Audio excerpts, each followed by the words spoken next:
प्रियव्रत जो महाराज मनु जी के दूसरे पुत्र हैं, उनके वंश के बारे में भी बताते हैं। इनके वंश में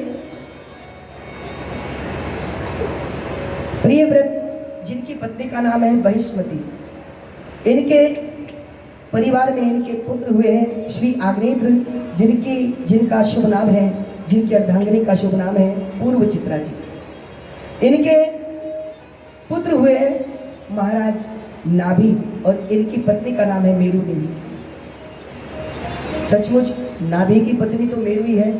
इस नाभि का जोड़ लास्ट में जाकर मेरुदंड पर ही मिलता है।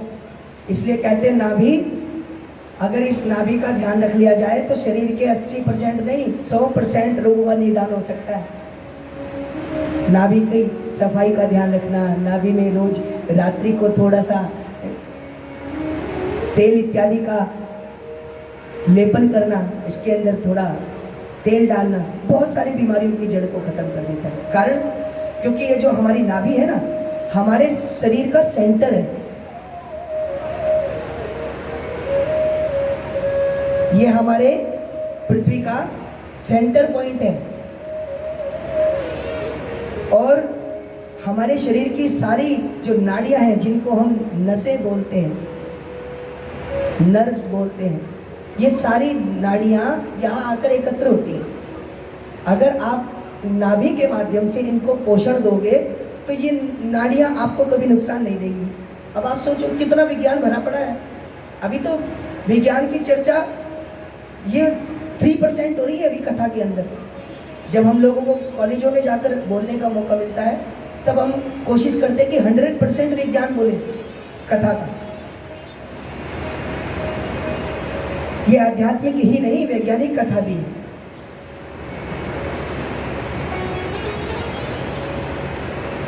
माइक्रोलॉजी वालों को माइक्रोलॉजी मिलती है, जूलॉजी वालों को जूलॉजी मिलती है, बॉटनी वालों को बॉटनी मिलती है, केमिस्ट्री वालों को केमिस्ट्री भी मिलती है, फिजिक्स वालों को फिजिक्स मिलती है, मैथमेटिक्स वालों को मैथ भी मिलती है।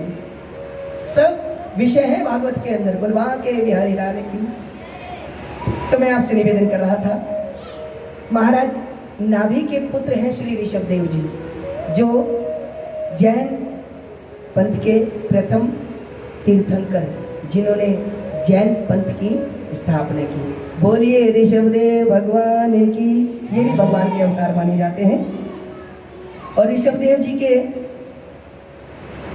100 पुत्र हुए। 100 पुत्रों में सबसे बड़े पुत्र का नाम है भरत जी।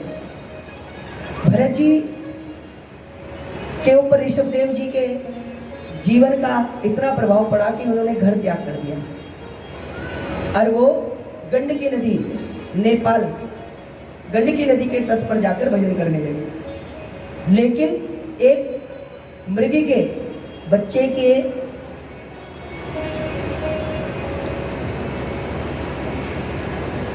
प्रेम में आकर के उन्होंने अपने भजन का लोप कर दिया। देखिए, ये जो मोह होता है ना, मोह भजन को बर्बाद कर देता है। मैं पुनः आपसे कह रहा हूँ, आप परिवार का पालन पोषण कीजिए, धर्म है, हम भी कर रहे हैं, लेकिन किसी से मोह करना, अपने भजन को खराब करना है। माता पिता का औलाद के प्रति जो कर्तव्य है वो करें, औलाद का माता पिता के प्रति जो कर्तव्य है वो निभाएं, एक पति का पत्नी के प्रति, पत्नी का पति के प्रति जो कर्तव्य है वो निभाएं। और मैं तो कहता हूँ सर्वोपरि होता है राष्ट्र धर्म। हमें पहले राष्ट्र धर्म के बारे में सोचना चाहिए। क्षमा करना, अभी हम लोग राष्ट्र धर्म के मामले में पीछे। अभी भी विश्व के लोग हम लोगों को पुअर इंडियन, इडियट इंडियन के रूप में देखना चाहते हैं। वो चाहते ही नहीं है कि भारत के लोग तरक्की करें, और उसमें हमारे यहाँ भी कुछ संगठन ऐसे हैं जो उनका पूरा साथ देते हैं। लेकिन हम लोगों को अपनी जिम्मेदारी खुद समझनी चाहिए। जिस व्यक्ति ने राष्ट्र धर्म का पालन नहीं किया उसका जीवन बेकार है। अरे राष्ट्र धर्म के पीछे पीछे महाभारत जैसे युद्ध हो गए। बोलवा के बिहारी लाल की। तो मैं आपसे निवेदन कर रहा था, भरत जी ने एक मृगी के प्रेम में अपना भजन विनष्ट कर लिया। एक बार भजन कर रहे थे, एक हिरणी गर्वणी थी, उसके पीछे शेर बना था, उसने गंडकी नदी में कूदकर अपने प्राण त्यागे, उसका श्रम हुआ। प्रसव हुआ और प्रसव से एक बच्चा निकला, उस बच्चे को संत ने बचाया। संत का स्वभाव है डूबते हुए को बचाना। यहाँ तक तो ठीक, लेकिन संत किसी से मोह में पड़ जाए। पहले तो 100 माला करते थे, फिर 90 हुई, 90 से 80 हुई, 80 से 60, 60 से 50, 50 से 25, 25 से 10 और 10 से 5, और फिर उनका भी नहीं पता। और धीरे धीरे प्रयाण का समय आया तो अंत समय में उसका चिंतन किया, तो अंते मति या सगति, अगला जन्म हिरण का ही मिला। लेकिन भजन का इतना प्रताप था कि पूर्व जन्म याद था। जंगल में आग लगी तो उस जंगल में जलकर उन्होंने अपने प्राण दे दिए। अगला जन्म एक ब्राह्मण के घर में मिला। पिताजी बचपन से ही गायत्री मंत्र इत्यादि याद कराते हैं, पर पिछला जन्म याद था, ये जन्म बेकार नहीं करना, इसलिए उन्होंने मंत्र याद तो कर लिया पर पिताजी को सुनाया नहीं। क्यों? पिताजी को सुनाते तो फिर पिताजी कहते बेटा जाओ सत्यनारायण की कथा करके आओ, लोगों के घर में श्राद्ध करा के आओ। अब हमारे साथ यही तो समस्या है, हमसे कोई मंत्र सुन लेता है, फिर कहते हैं पंडित जी को मंत्र याद है तो तर्पण करा सकते हैं। श्राद्ध के दिन चल रहे, जिसके घर में जाते वो रोज पूड़ी खिलाते। मैं किसी की बुराई नहीं कर रहा, क्षमा करना, कहीं आप इसको सीरियसली ले लो। लेकिन कल रात बैठ के मीटिंग हो गई थी, तय हुई थी पंडित जी को कोई पूड़ी नहीं खिलाएगा। आप तो अपने घर में आज पूड़ी बना रहे, पंडित जी को तो रोज खाना पड़ता है, इसलिए सब अब कह रहे कि हम आपको रोटी खिलाएंगे। के बिहारी लाल की। तो मैं आपसे निवेदन कर रहा था, भरत जी ने भगवान का खूब भजन किया, लेकिन पिताजी को और परिवार को पता नहीं लगने दिया, तो घर के लोगों ने उनका नाम रख दिया जड़ भरत। धीरे धीरे बड़े हुए, पिताजी का स्वर्गवास हुआ, भैया की शादी हुई, और घर में जब भाभी आई तो भाभी ने कहा ये भरत तो कुछ करता नहीं है, इससे काम करवाओ। भैया ने खेत में भेज दिया खेत की रक्षा के लिए।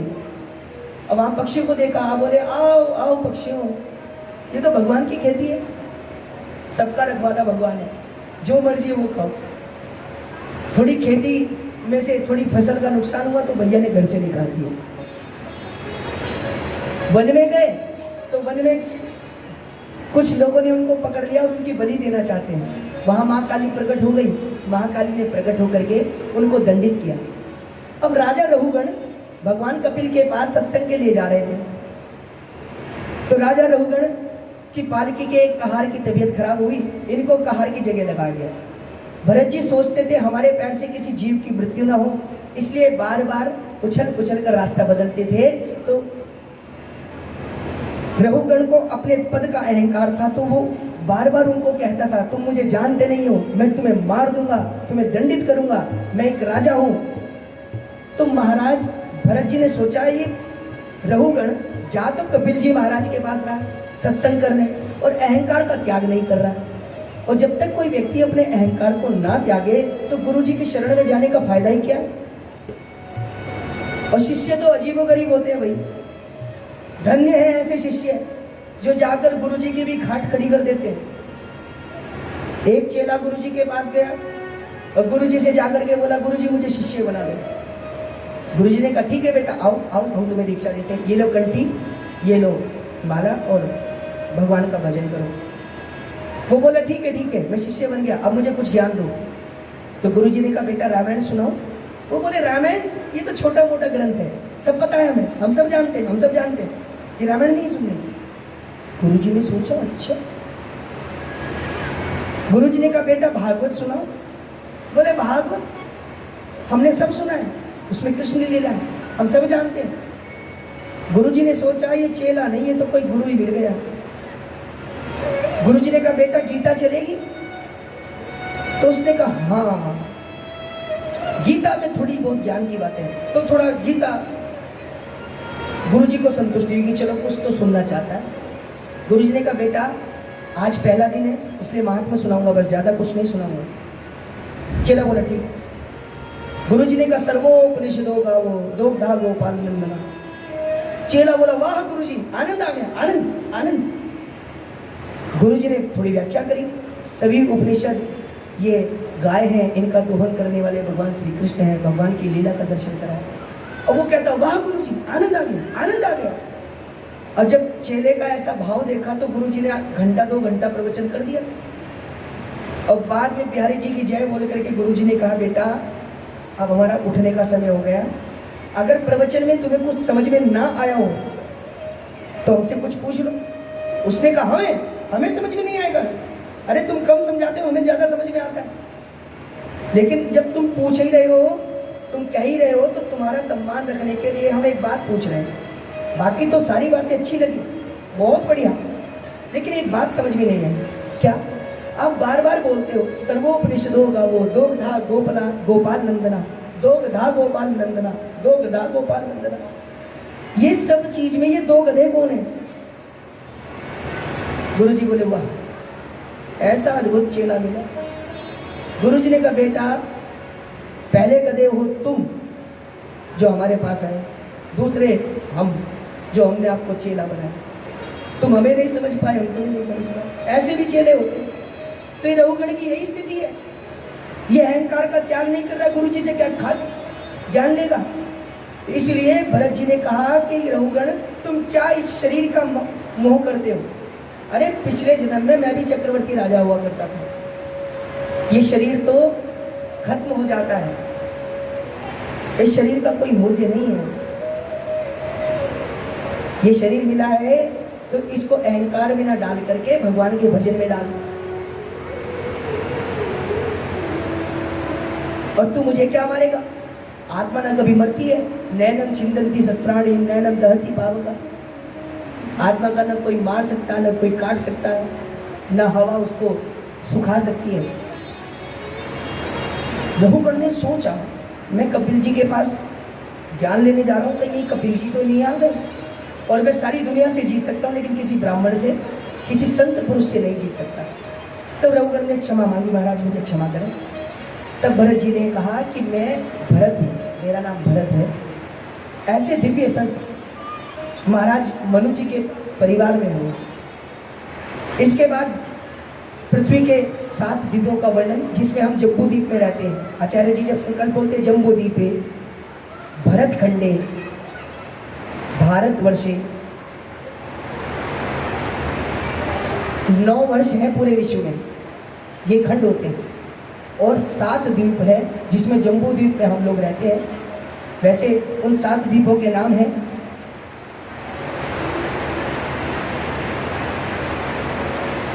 इलाव्रत खंड, भारतवर्ष, भद्राश्व खंड, हरिखंड। ये अलग अलग देशों के नाम है, उस समय के प्रत्यक्ष जो देश थे। और धन्य है वो व्यक्ति जो भारत में रहता है। बोलिए भारत माता की जय। हम लोगों का सौभाग्य है कि हम लोगों को भारतवर्ष में जन्म मिला है, और भारतवर्ष में भी उत्तराखंड, जो हर शास्त्र कहता है कि कलयुग में देवता अगर कहीं है तो वो उत्तराखंड के क्षेत्र में है। भगवान के भक्त भी और भगवान भी उत्तराखंड में निवास करते हैं। हम सभी लोग उत्तराखंड में निवास करते हैं, ये भगवान की बड़ी कृपा है।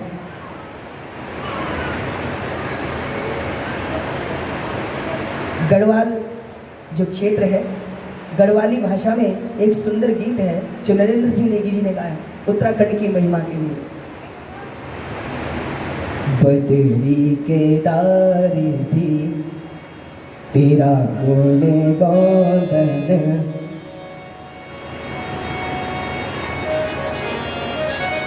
पंच दश नाम भी तेरा गुण गान। देशो माँ का देशा मेरो गढ़ देशा, ओ मेरो गढ़ देशा। ऐसा ये गढ़वाल प्रदेश, ऐसा ये उत्तराखंड, ये पहाड़ का क्षेत्र है। हम इसको प्रणाम करते हैं। आगे की कथा में अंत समय में अगर कोई भगवान का नाम ले, क्या उसको भगवान की प्राप्ति हो सकती है? इसके लिए अजामिल का चरित्र सुखदेव जी ने सुनाया है। वैसे तो वो एक ब्राह्मण थे। इसमें एक सीख हमें ये मिलती है कि हमें अपनी आँखों पर और अपने कानों पर कंट्रोल रखना चाहिए। हम आँखों से आजकल आजकल हम लोग बुरे बुरे दृश्य देख रहे हैं, इसलिए हम लोग कामी और भोगी होते जा रहे हैं। कानों से बुरे बुरे संगीत सुन रहे हैं, इसलिए हमें भजन पसंद नहीं आते, इसलिए भजनों को भी आजकल नवीन रूप देना पड़ रहा है। बेचारे बॉलीवुड वाले मेहनत कर रहे हैं, अब भजन को भी हैवी साउंड, हैवी म्यूजिक के साथ बना रहे हैं कि भाई लोग भजन तो सुने, है नहीं। तो अजामिल को विकृति हुई और उन्होंने एक वैश्या को परपुरुष गमन करते देखा और उसको अपने घर ले आए, अपनी पत्नी को भगा दिया। कुछ संत आए, संतों ने उनका उद्धार किया। जब संत आए चतुर्मास करने तो दक्षिणा, भोजन इत्यादि उनके घर के बाहर किया। अजामिल तब तक डाकू बन चुके थे। अजामिल के आने पर कहा, भैया दक्षिणा में हमें एक काम करो, तुम्हारी पत्नी गर्भिणी है, उसका नाम नारायण रख लेना। नारायण रखा। जब पुत्र का प्रादुर्भाव हुआ और जब अंत समय आया और यमदूत लेने आए तो नारायण मुझे बचाओ, नारायण मुझे बचाओ कहते रहे, तो नारायण के गणों ने आकर रक्षा की। यमदूतों ने जाकर जब यमराज को कहा कि कोई अच्छे अच्छे और सुंदर सुंदर लोग आए थे उसको बचाने, वो कौन थे? तो यमराज जी ने बताया कि वो भगवान के गण हैं। भगवान का नाम लेने के कारण अब हमें उसको छोड़ना पड़ेगा। देखिए अंत समय में, कल भी आपसे कह रहा था, जो बच्चा पूरे साल पढ़ाई ना करे और पेपर वाले दिन नकल करके भी अगर सही आंसर लिख दे तो उसको टीचर को पास करना पड़ेगा। करना पड़ता है कि नहीं? उसका आंसर तो सही माना जाएगा ना जब उसने सही लिखा। तो अगर हम गलती से भी भगवान का नाम ले लें ना तो भी हमारे लिए फायदेमंद है। बिजली का तार इलेक्ट्रिशियन को भी करंट मारता है कि नहीं? वो ये कहता है कि भैया ये मुझे जगह जगह जाड़ता है, जगह जगह जोड़ता है, जगह जगह टेप लगाता है, तो मैं इसको करंट ना मारूं, कहता है ऐसा। मौका लगा तो उसको भी 9-2-11 कर देता है। ऐसे ही ये भगवान का नाम है, इच्छा से लो और बिना इच्छा से लो तब भी फायदा करता है। के बिहारी लाल की। इसी प्रकार हम भी अगर अपने जीवन में भगवान नाम का चिंतन करें तो हमारा जीवन सफल हो सकता है। फिर प्रचेतस दक्ष के बारे में बताया।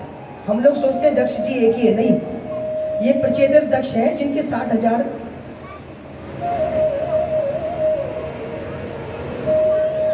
कन्याएं थी, 60 कन्याएं थी और 1,000 पुत्र थे, हजारों पुत्र थे। इन पुत्रों को नारद जी ने भक्त बना दिया। तब इन्होंने इनको श्राप दिया कि आप एक क्षण से ज्यादा कहीं रुक नहीं पाओगे। नारद जी ने कहा अच्छा, पहले एक जगह बैठ के भजन करते थे, अब जगह जगह जाके भजन करेंगे। भगवान का भक्त तो ऐसा ही होता है। उसको अगर कोई नाराज होकर गाली भी दे, क्रोध भी करे उसके ऊपर, तो भी कहता कोई बात नहीं, हम इसको भी अपने उपयोग में ले आएंगे, स्वीकार कर लेंगे। तो नारद जी कहते कि ठीक है, अच्छा है, हमें श्राप मिल गया, अब हम जगह जगह जाकर भगवान के नाम का प्रचार करेंगे। हाँ, श्रीमन नारायण नारायण नारायण, श्रीमन नारायण नारायण नारायण, नारायण नारायण नारायण,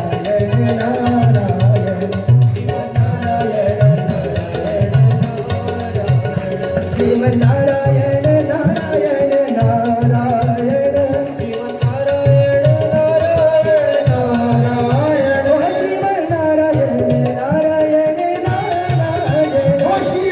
नारायण नारायण नारायण, जय जय नारायण नारायण नारायण, श्रीमन नारायण नारायण, श्रीमन नारायण नारायण नारायण, श्रीमन नारायण नारायण। सुखदेव जी से परीक्षित जी ने एक प्रश्न और किया है, इंद्र को ब्रह्म हत्या क्यों लगी? एक बार इंद्र ने अहंकार में आकर के बृहस्पति जी का अपमान किया। बृहस्पति जी ने इंद्र का त्याग कर दिया और हवन कराने के लिए विश्व रूप को उन्होंने अपना देवगुरु निहित किया। इधर सुखदेव जी, शुक्राचार्य जी ने मौका पाकर इंद्र के ऊपर राक्षसों से चढ़ाई करवाई और इंद्र पर अपना आधिपत्य कर लिया। ये विश्व रूप इंद्र को नारायण कवच का पाठ कराते हैं और इंद्र के यहाँ जब यज्ञ होता है तो यज्ञ में आहुति दिलवाते हैं। विश्व रूप के पिता जिनका नाम है त्वष्टा, वो देवकुल के हैं और उनकी माता असुर कुल की थी। आप जो देव कार्य करते हैं तो आपके हाथ से जो अर्घ विनियोग छुड़वाए जाते हैं वो त्वष्टा में छुड़वाए जाते हैं। वो जो पात्र होता है उसको त्वष्टा बोलते हैं, ताकि आपका जो अर्घ है वो सीधे देवता को प्राप्त हो। अगर आप अर्घ लेके जमीन पे छोड़ते हैं ना बिना पात्र के, तो वो अर्घ देवता को नहीं मिलता। अर्घ अगर आप बिना पात्र के जमीन पर छोड़ें तो वो देवता को नहीं मिलता। पात्र जो है वो त्वष्टा है, तो वो सीधे आपका जो अर्घ है वो सीधे देवता के पास पहुंच जाते हैं। इसलिए अर्घ को पात्र में ही छोड़ा जाता है, विनियोग को पात्र में छोड़ा जाता है। ठीक है, पूजा करने के नियम हैं, ध्यान रखिएगा।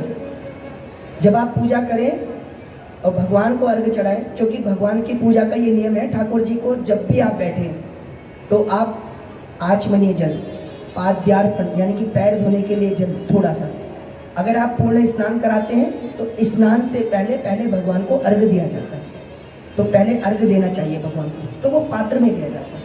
ठीक है, तो अपनी माता के प्रति यानी अपने ननिहाल के लिए अपना विश्वरूप के द्वारा आहुति देने के कारण इंद्र ने विश्वरूप का वध कर दिया। इस बात से नाराज होकर के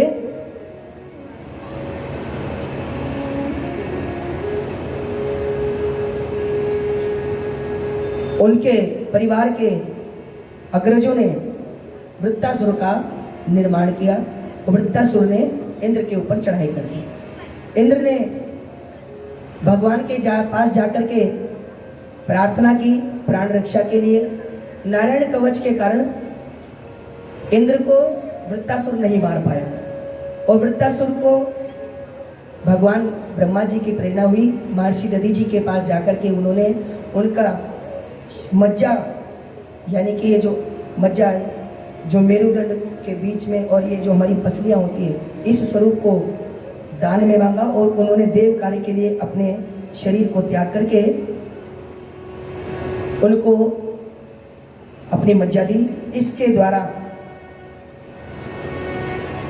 वृत्तासुर का वध हुआ। वृत्तासुर ने उससे पहले भगवान के दर्शन क्या बोलते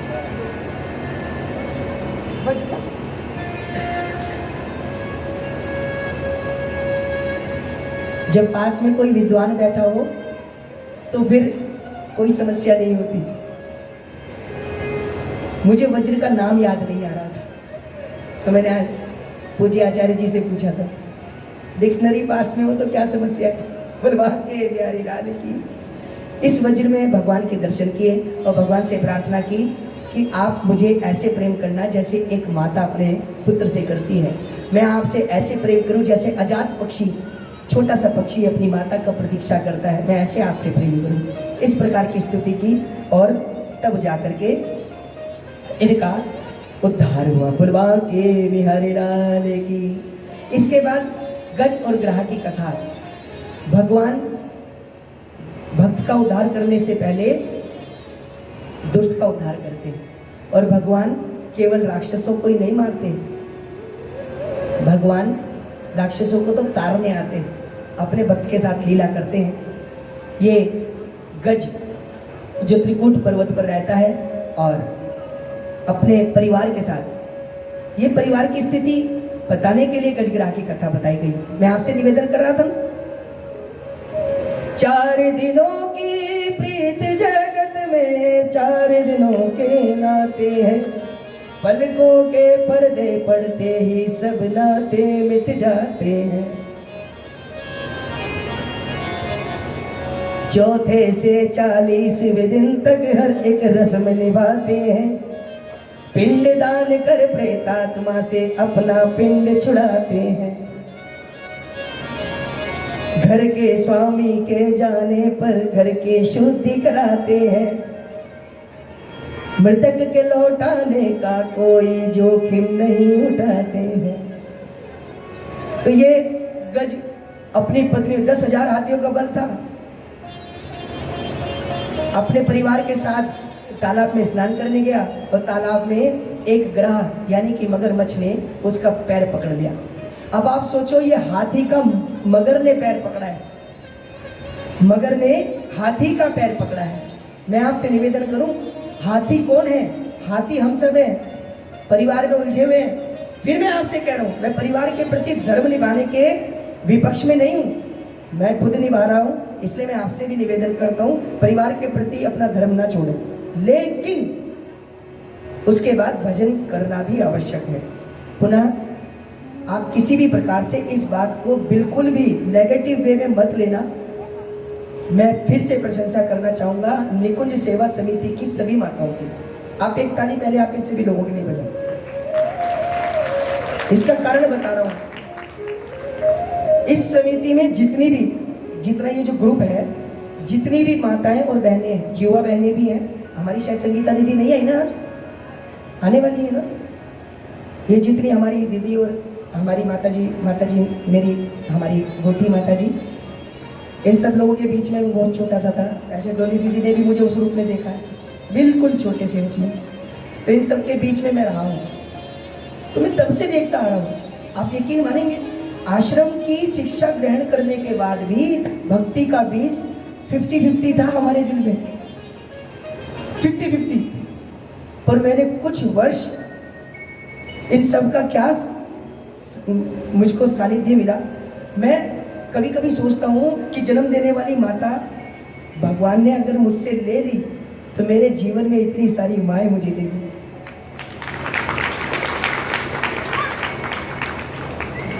तो मैं भगवान से शिकायत कैसे कर सकता हूँ? तो इन लोगों ने तो रुड़की को वृंदावन बना दिया साक्षात। ये गृहस्थ धर्म का पालन भी पूर्ण करते हैं और उसके बाद अपने निज धर्म का पालन भी पूर्ण करते हैं। तो मैं आपसे निवेदन कर रहा था, ये हाथी हम सबका पैर मगर ने पकड़ा है, जैसे इस हाथी का पकड़ा है। आप कहोगे कैसे? अच्छा, हम किसी से कहें आप अपने घर में हर महीने सत्यनारायण जी की कथा करवाया कीजिए। आप कहेंगे क्या करें पंडित जी, मन तो बहुत करता है। गुरु जी, हमारा बड़ा मन करता है कि हम हर महीने सत्यनारायण जी की कथा कराएं, डॉली दीदी से कीर्तन कराएं, लेकिन भी नहीं बोलते, मगर हमारा बजट हिल गया। और अगले महीने देखा घर में एक सुंदर सी गाड़ी आ रही है, 4 व्हीलर, 8 लाख रुपए, 9 लाख रुपए की। कई लोगों से हमने कहा भैया एक साल में एक बार आप बच्चों की जन्म कुंडली पूजन करवा लिया कीजिए, नवग्रह का दोष मिट जाता है, कम हो जाता है, प्रभाव कम हो जाता है। वो बोलते पंडित जी करवाना तो चाहते मगर दक्षिणा कहाँ से लाए? अरे बाप रे बाप, घर का खर्च महीने का 35,000 से 40,000 होता है कम से कम, और उसके बाद आपका जो अननेसेसरी खर्च है वो अलग। इसके बाद भी घर में आप, हमारे बीच में निशांत बिरला जी बैठे हैं, एक साल में 12 महीने होते हैं और 12 महीने में कम से कम मैं इनके साथ 24 पूजाएं करता हूँ। इनके छोटे छोटे बच्चों को श्री राम स्तुति याद है। इंग्लिश मीडियम स्कूल में इनके बच्चे को एडमिशन केवल इस बात पर मिला था कि इनके बच्चे को श्री राम स्तुति याद है, और वो इन्होंने कहा। हम अपने बच्चों को आज इंग्लिश पोयम याद कराना चाहते हैं पर भगवान की स्तुति याद नहीं कराना चाहते। तो ये धर्म है कि भगवान की स्तुति हम अपने बच्चे को याद करें। तो हम सबका पैर मगर ने पकड़ा है। ये हाथी भगवान की स्तुति करता है, सारे देवता तैयार बैठे। गणेश जी कह रहे बेटा एक बार तू बस केवल गणपति बप्पा बोल दे तो मैं आ जाऊंगा, लेकिन उसने बोला नहीं, वो स्तुति निराकार ब्रह्म की कर रहे। शंकर जी ने कहा तू नाम भी मत ले, केवल बम बोल दे, बम, तो मैं आ जाऊं, लेकिन नाम तो ले। माँ दुर्गा तैयार बैठी है अस्त्र शस्त्र लेकर, बोले जय माता दी बोल दे, बस मैं आ जाऊंगी। लेकिन जब कोई नहीं गया तो भगवान ने कहा भैया जिस स्तुति में किसी का नाम नहीं उसमें मेरा नाम है। और भगवान गरुड़ेन समूह्यमाना, प्रार्थना को गरुड़ बना करके हमारी ये जो प्रार्थना बोलते हैं, त्वमेव माता च पिता त्वमेव बंधुः